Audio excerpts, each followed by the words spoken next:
Hi guys, magbububong na kami ng covered court na aming ginagawa. Ngunit kailangan ko munang turuan ang workers na i-assign ko dito para malaman niya ang naiiba kong pamamaraan kung paano ang pagdugtong ng N-plusing. Raymond, ituturo ko sa iyo ang tamang pagdugtong ng N-plusing. Leka.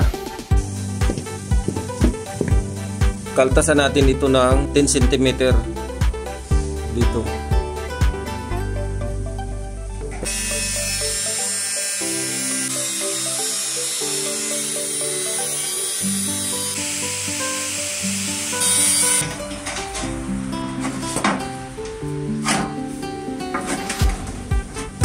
Yan guys, ang resulta sa may kaltas. Anong masasabi nyo? Guys, nandito ang resulta pag hindi kinakaltasan yung plusing.